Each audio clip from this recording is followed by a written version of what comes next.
So I decided to just run a cycle through to get rid of the water. And to show you guys how loud it is.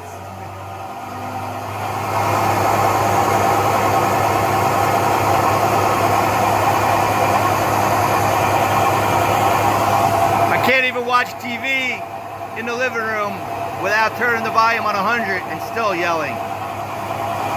Pretty loud.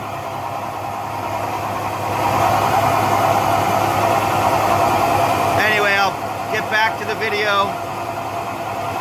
Part number 4 will be once this load of laundry is done, and then I'll take apart the bottom and pull it out and see what parts I need to get. Later.